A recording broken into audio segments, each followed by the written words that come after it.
Welcome to the first episode, podcast number 1 of Mr. Informal. Please come check out my website and my blog, mrinformal.com, where fashion and tech matters.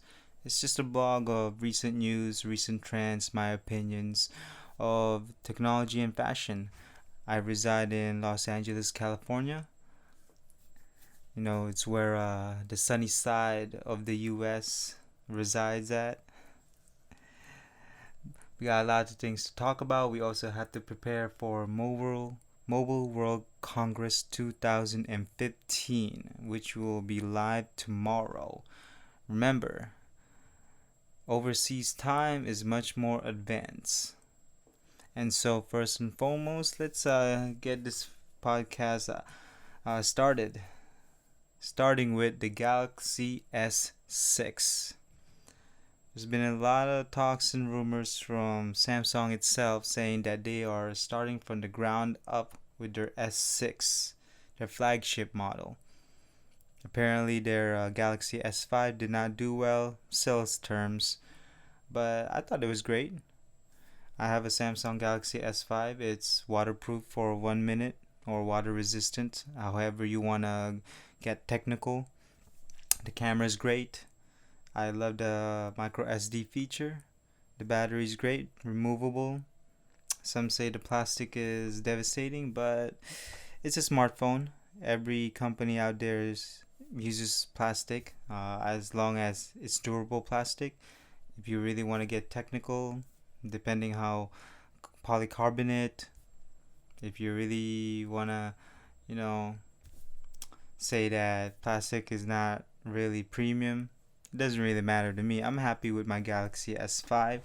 But the Galaxy S6 apparently has a rumor of it's supposed to have two front and back glass panels. Now, the Nexus 4 actually had that, and it did not do so well with the consumers because how it easily chips and breaks. Now, I'm not gonna confirm that that's gonna be the case with the Galaxy S6. I really don't know, but we'll see how it goes. We'll see a drop test, from different blogs, different videos. And also, another thing is that the metal edge or the frame is supposed to be made of aluminum. We've seen that in the Note 4, the Galaxy Alpha, which is where it started, and now it's trickling down to the Galaxy A5, A7, A3, which is only available overseas. And so, we'll see how it goes. Samsung wants their flagship to be much more premium to the consumer, however that means. I'm not really sure because I cannot confirm right now because I haven't held the device yet. I am waiting for it to come to the store, come to retailers and carriers, and we'll see how it feels. Uh, we'll just see. We'll just see. And another thing that it's coming out is that it's supposed to have 4K, 2K or 4K resolution. Now the Note 4 is already past 1080p. It's already sporting the high resolution, same as the LG G3. Yes, same resolution as the LG G3, but actually the Note 4 is actually much better. Now, since the Galaxy S6 is rumored to have 5-inch screen, the pixel count is going to be huge. It's sporting around 500 to 600 pixel per inch. That's high resolution. I'm not sure how that's gonna apply to the Android ecosystem and the Android application. I'm hoping that the developers out there would actually make use of the resolution, because it all really depends. A technology can only be used so much. You have to optimize it and use it very well to the point where it's actually practical and functional. 1080p may be enough for 5-inch, but you never know, because people out there are geeks and nerds, and they like their technology to be so far in advance that sometimes they don't even fully take advantage of it. So I mean, I'm okay even if it's 1080p, 2K, 4K, whatever, however it comes out.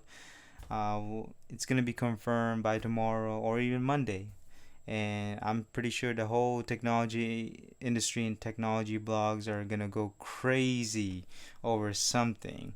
There's always gonna be a technology blog saying this is bad, or it doesn't take advantage of it, it's a disadvantage, blah blah blah blah blah. It really depends. You know, I'm not gonna assume right now. All I can say is that, do I care if it's 4K or 2K? It's not bad. Is it gonna be taken advantage of? Maybe in a year or two. It really depends on how the developer is gonna catch up with the industry. My favorite feature of my Galaxy S5 is actually the camera. The camera is actually really nice because of how clear the photos are when it's taken, and it's also how it's easy just to take a picture, snaps just like that. It's 60 megapixel on the S5. The S6 is rumored to have 20, 16 to 20. That's probably 4 megapixels more, and it's also supposed to have a 4K video recording. And another thing is that it's gonna have optical image stabilization. That sounds great. That's absolutely sounds great to those who videographer or who does video blogs. It make things easier, and it can easily be shared through YouTube, Vimeo, however your video social interactions are that you use. And for me, my favorite feature is the dual camera. You know, when you take videos, the back camera takes videos and the front camera takes videos at the same time, so you can actually record what you see and the front camera will see your reaction. That's a beautiful feature that I love in my Galaxy S5, and I think it's good to continue it because it's only via software, but the better the resolution. But I'm more inclined to see the quality of the videos and pictures, because I'm pretty sure that there are people out there who's always gonna complain about clarity photos, who's gonna say, oh, this phone is better at taking pictures, blah blah blah blah blah. To me, it all comes down to clarity, no matter how many megapixels you can put in a camera. And another thing is that I really want the cell phone industry to have a good low light feature in cameras. That's what's lacking nowadays, is the low light features, the low light photos. Now I'm pretty sure that it all depends on the sensor and also the field of view and also the aperture of the camera. Now again, daytime photos are already absolutely amazing, that smartphones nowadays can take that good of a picture, but in the end, many people out there would also like to take pictures at nighttime. And I would like to see a step forward into that section of the smartphone camera feature, is the low light. Now I'm pretty sure that the HTC One was trying to get at that, but it never really. It was never really good, because I know about it because I had the HTC One, the 2013 version of it, and it wasn't really good at low light. And another favorite thing of mine in the Galaxy S5 is the micro SD. The rumors is that the Galaxy S6 will not have a micro SD feature. That's gonna be a very big problem for me, because if my cell phone suddenly gets break, damage, or just something happened to it, everything inside of that phone is gone, is lost. How am I supposed to get it back? With a micro SD, I can save all my photos, videos, documents into the micro SD. Even if the phone is broken, even if the phone is bricked, at least I can take it out and put it to another phone. That's one of the best selling features of the Galaxy S6, and not a lot of cell phones has it. There's only a few that I know of. There's the G3, the Note, obviously the Galaxy S5s, and What else? I can't think of one right now, but I'm pretty sure there are. But in any case, I really hope that they don't remove that, because to me that's really an important feature to have, because the cell phone industry hasn't really how should I say this? Hasn't really taken advantage of memory. If you look at the Galaxy S5 when it was sold, it would only have 16 gig. The HTC One 2013 32 gig. You see how it's not in the 64 gig, 128 gig. Now I know nowadays some phones have 64 gig memory, like the iPhones, and I don't know what it is about the industry not moving forward, but if they really want to, I don't know if it's expensive, but if they really want to expand the memory, why not do it now? I don't understand why I'm paying 16 gig internal memory and I have SD card support. I don't understand, because if I buy the phone, I'll only able to use maybe 6 to 8 gigs of it, and I'm done. I can't put music, I can't put videos, I can't add in, I can't take any more pictures. But with a micro SD, I can put more than that. I can put 128 gig and make the memory much more. I just don't understand why the industry is going that way, but I really hope they don't remove that feature in the Galaxy S6.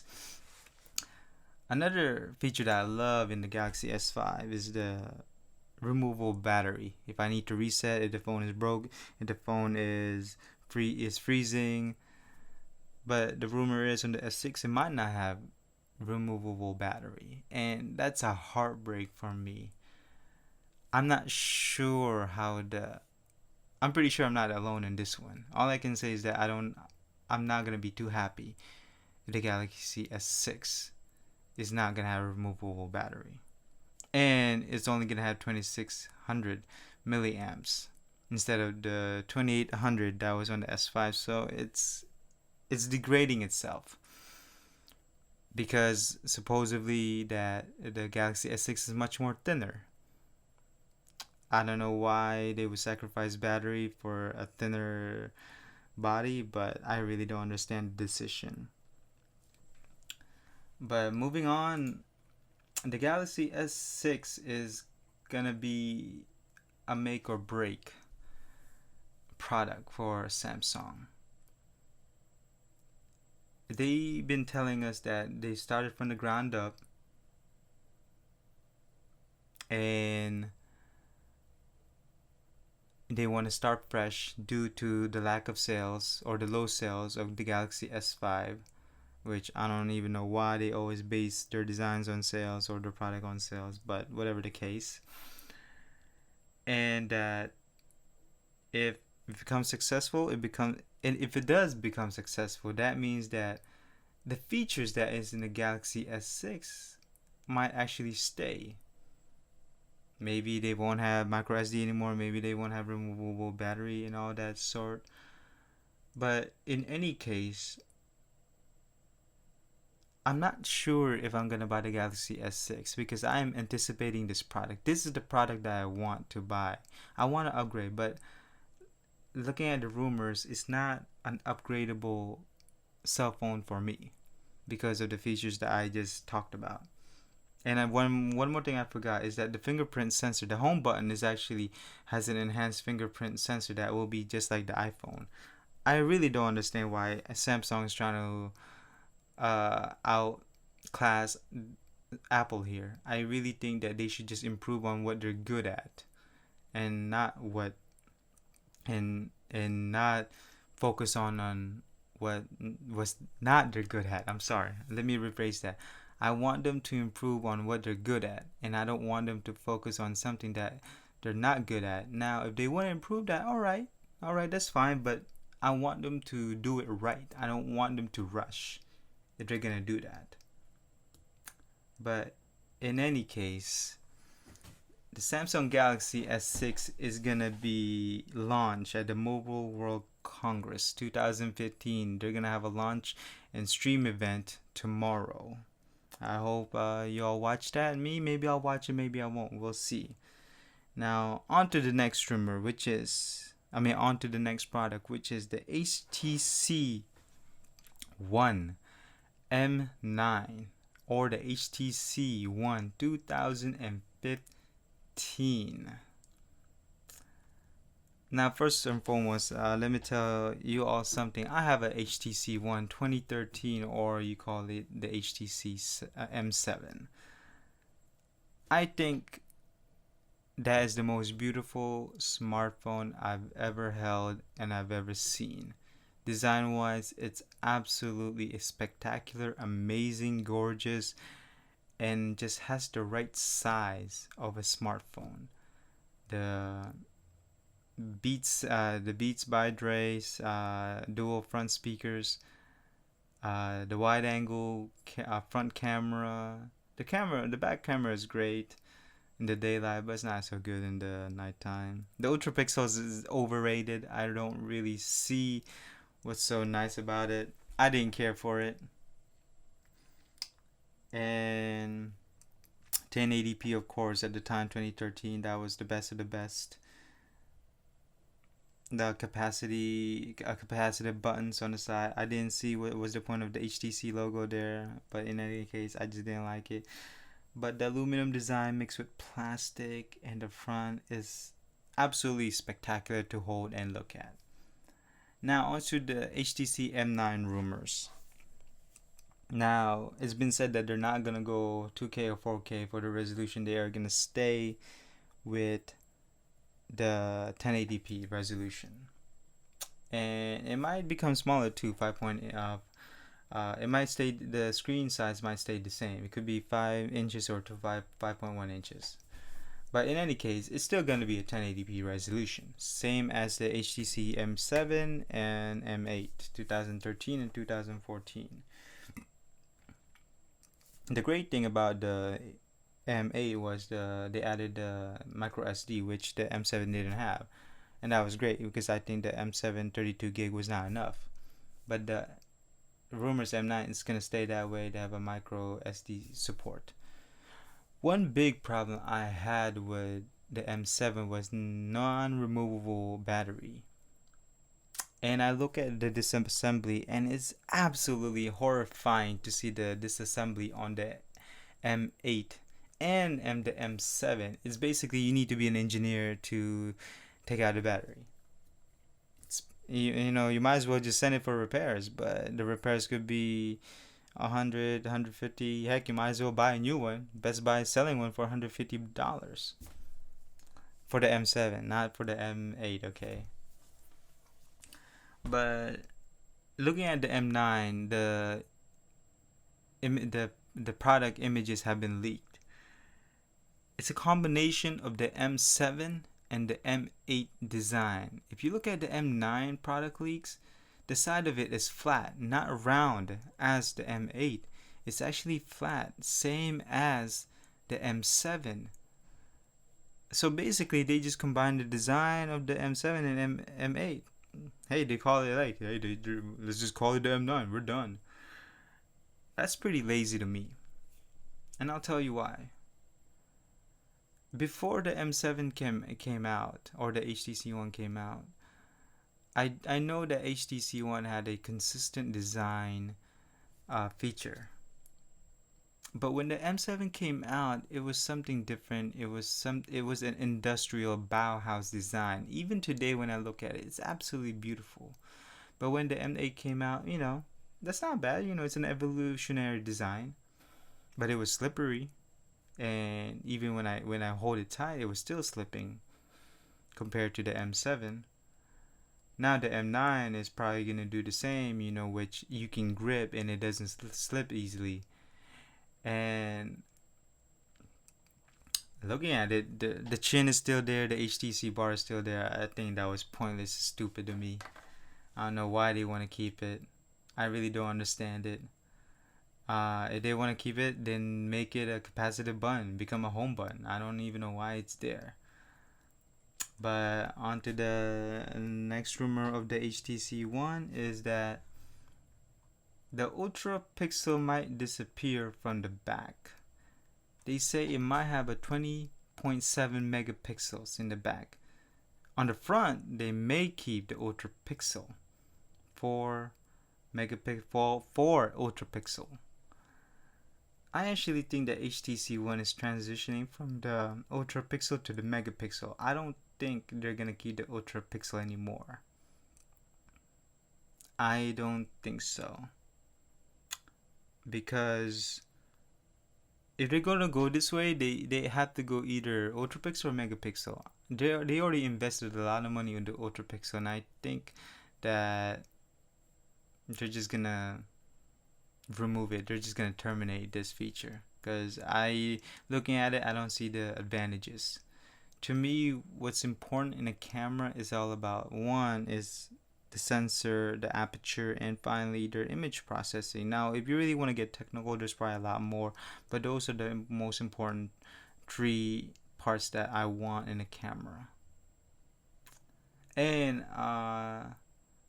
another thing is that they may also have a 4K video recording. Now that's gonna be great, Again, same as the Galaxy S6, they may have 4K video recorder for those videographers, and to those who just casually record videos when they're out and about with their family or when it comes to parties.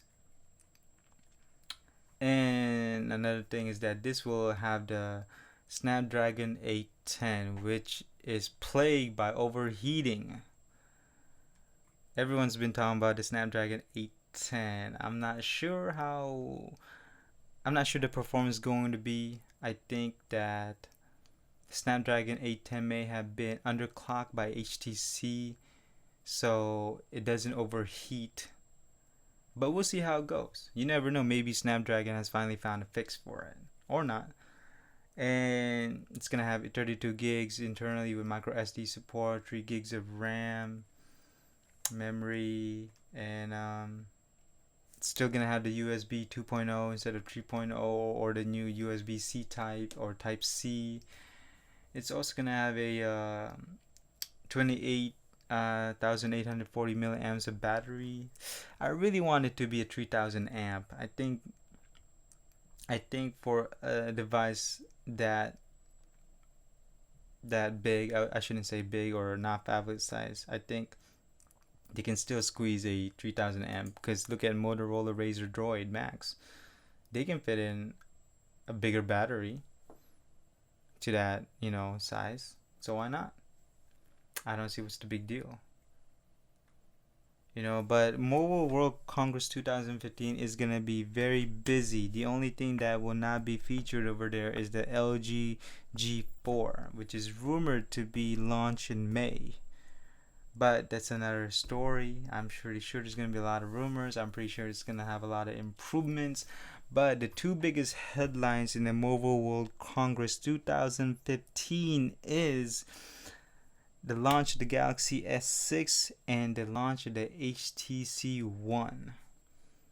The two companies are banking these two flagship for sales, for their sales to rocket, for their profits to increase, for their fan base to increase, and so on and so on.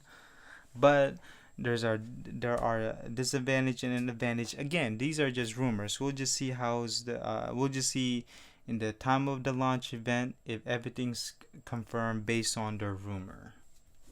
And that is the technology side of this podcast. I hope you enjoy it. Again, there are a lot of things that will happen in the Mobile World Congress 2015. I hope you watch it. And I hope you enjoy the two flagship that will be coming out soon. Now on to another side of my hobbies, or should I say my career, is fashion. Mr. Informal actually works in the fashion industry, and yes, I do. I can't say what position, but Los Angeles gives me the platform to actually work in the fashion industry. And the fashion industry has a lot of diversity, adversities, and cultures that is amazing. And when you get to know a lot of things in the fashion industry, you actually learn about things about culture and life itself. But let's start this podcast out. Let me talk about something that I think a lot of people don't seem to understand, or maybe understand, is vegan leather. This term, vegan leather. I don't understand it. I will never understand it.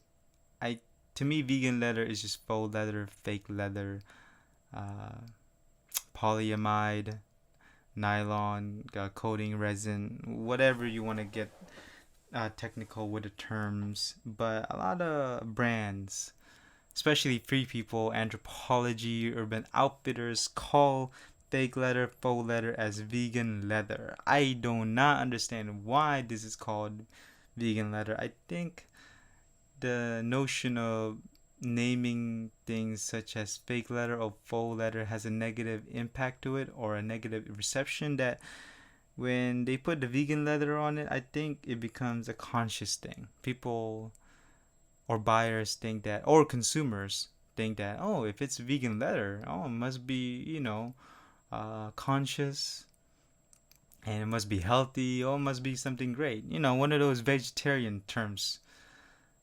But I don't know why people call it vegan leather. If you think that vegan leather is a term that's great, well, then that's you. But I think to me, it's stupid, because what people don't understand about vegan leather is that it doesn't last as long as leather.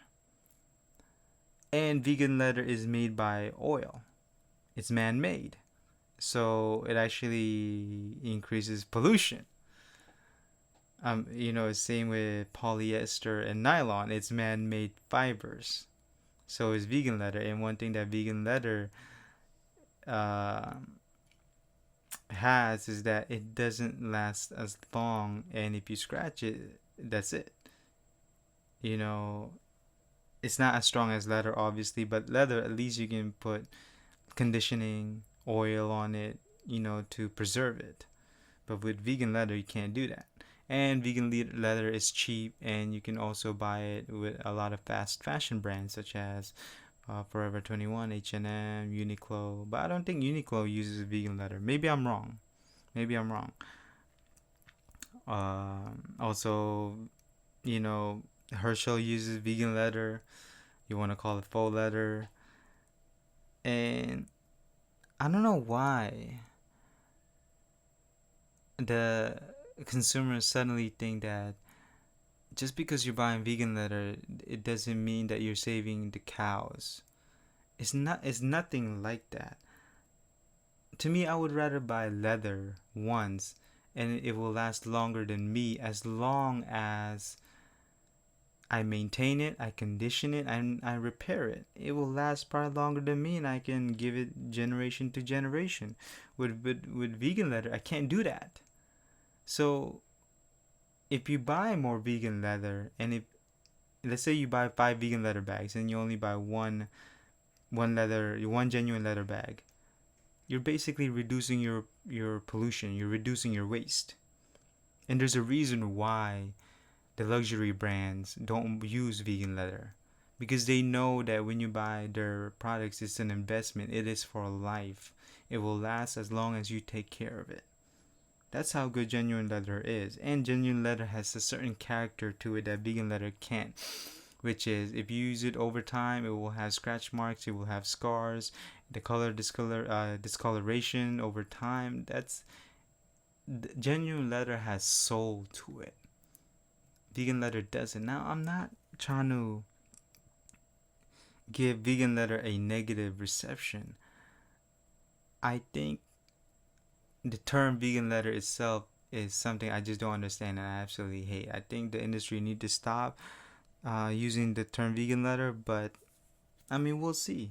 I think that with this modern times of ours and the technology that we have now, I think we can become conscious, and we can actually treat cows good, and to us. And I think consumers need to stop buying fast fashion, is that they need to start buying, especially accessories. They need to buy accessories that will last them for a long time, and that can be used for over time, and that can be durable and tough and last longer. No, let's reduce our waste. Let's start buying products that are durable. And when we do that, we actually reduce our waste and reduce our carbon footprint. But if you like faux leather, if that's something that you like, or that's your fetish, that's you. That's your prerogative. I'm not stopping you from buying what you like. And then that's something that a lot of fast fashion brands love to use. They're cheap, they're easy to produce, and fabric and textiles industry, faux leather, fake leather, vegan leather is cheaper and easier to produce. That reminds me, fast fashion. Fast fashion is actually a term that the industry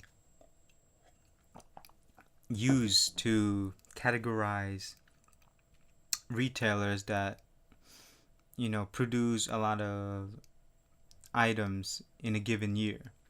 I'll give you an example of a fast fashion. H&M, Forever 21, Charlotte Russe, Uniqlo, Abercrombie and Fitch.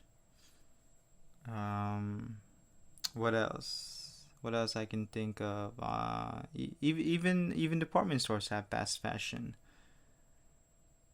Such as Macy's, JCPenney, just the normal retailers in your mall. And when you go to these fast fashion retailers, you see their racks.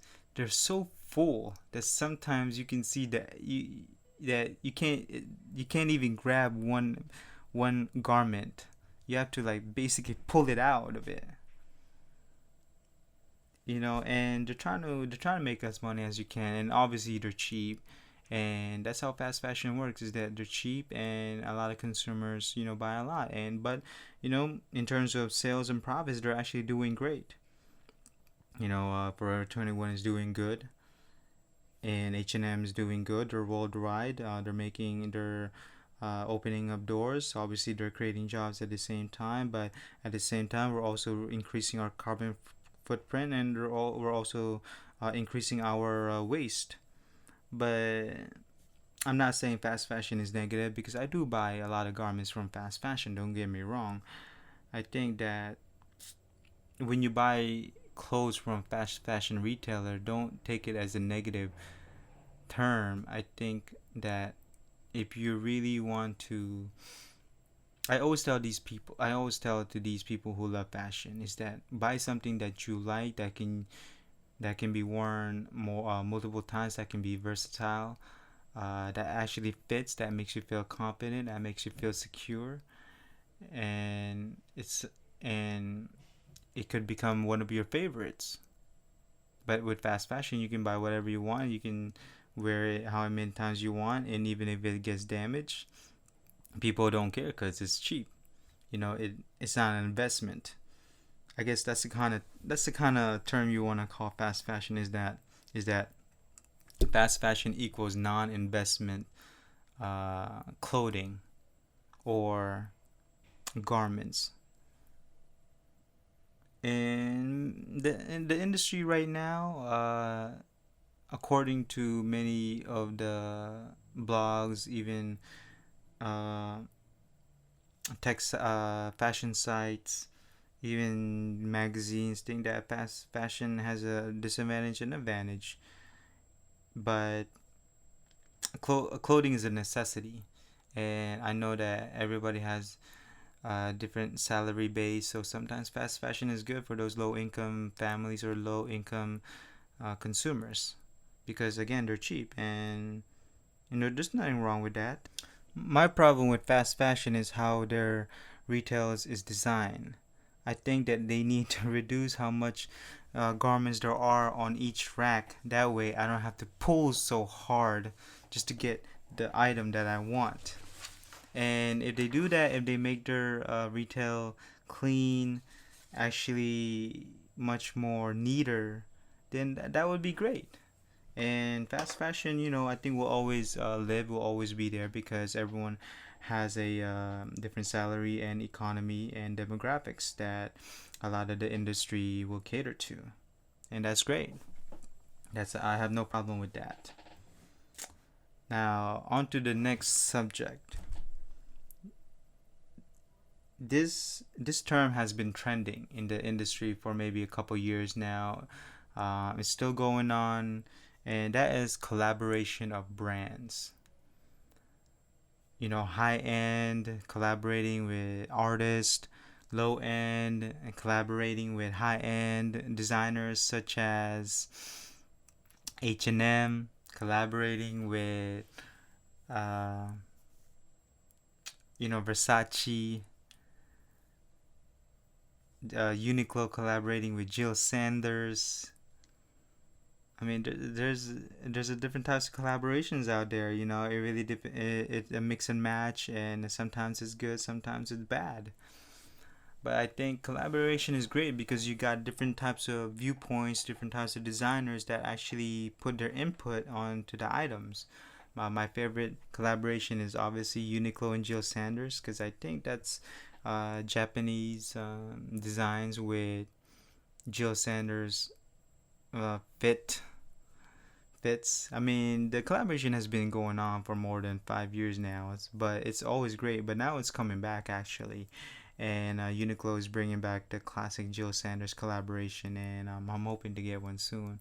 Hopefully, the fit is right because I'm fit, and I mean my body is fit, but I really want to see because I only buy sweaters from Uniqlo because they fit, the length is right and the fit right. But hopefully the Jill Sanders collaboration is great, so hopefully I can buy one because it's always nice. Don't get me wrong, it's always nice.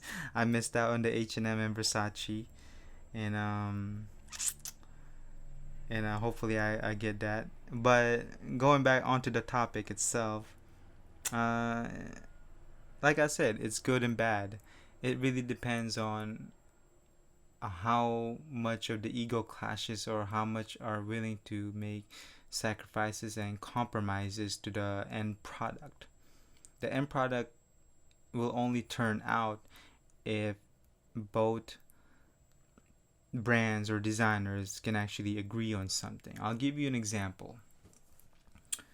What's a good example? Sorry, okay. Uh, H&M and Alexander Wang. H&M is known for collaborating with high-end designers. Every time there's a H&M collaboration, the consumers go crazy, and when it launches, it sells out in minutes. I think that's great because I really want to see the creativity of designers that has a limiting budget. To me, a great designer is not about how much he or she can spend. I think a great designer a designer is not great to me if they have unlimited resources. To me, a great designer is someone who is restricted. Who has restrictions and has a limited resources and a limited budget, but can still create a beautiful product. When you have that, you're an artist, you are a designer, you are a creative thinker. The list goes on and on. And one of my favorite designers is Izzy Miyake. Now I know that he has his own house, he has unlimited resources, but at the same time he wasn't always that way. Obviously, he started out with limited resources, but if you look at his past designs, it's absolutely spectacular. It's absolutely beautiful. And the same thing with these designers right now is that they have limited resources again. But nowadays, when you have unlimited resources, I think they become lazy. But that's not great to me. But it's always nice to see a designer go back to the area of the economy where it's low, where it's limited budget. And when they design something like that, that's for those consumers, and the collection is absolutely great. I think that's amazing. That is one of the best benefits of collaboration between low end and high end. If it's high end and high end, then obviously you already know the end result. It's going to be great, but it doesn't cater to everybody. Knowing not a lot of people can afford it. But when you have something like that, it's always great. Now, the disadvantage of collaboration is when you have two egos clashing, then the end result is bad. Then people are going to think that's terrible. And I would think that's terrible. But collaboration can only go so much depending on how much sacrifices and compromises you are willing to accept and give out. And if these brands keep collaborating with artists, designers, with players, different types of people in the different types of industry, there's nothing wrong with that. It's always good to explore and discover different types of viewpoints, but they need to realize that there are certain expectations, there are certain sacrifices and compromises that they must make. And if they're not willing to do that, then I think collaborating is not something that they should be doing. Because again, the two must meet. The two brands must meet in the middle.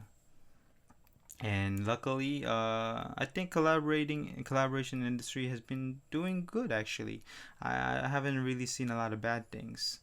I think collaboration between two brands is absolutely great, and I hope to see more. And I forgot one more thing is that when Kohan introduced the Lunar Grand sole for their shoe line, that's absolutely great. The Oxford, the wingtips for the Lunar Grand, and when I have one, and when you wear it, it is absolutely comfortable, and it actually looks good too. So that's one of my favorite collaborations, and I hope to see more of that, and I'm probably gonna buy more of it. And collaboration is great. Is great. And if you're artist that's just starting out, explore out there. If you're a designer, meet more people. Maybe you can collaborate with them too, and see the end result. And you never know. Hopefully, it will benefit you in the future, and it will benefit your mind and creativity. So this is it for the fashion side of the podcast. Podcast episode number 1 of Mr. Informal. I hope you enjoy the podcast, and I hope you enjoy listening to me. And we have more topics to discuss. And I hope you have a great Saturday night. Thank you.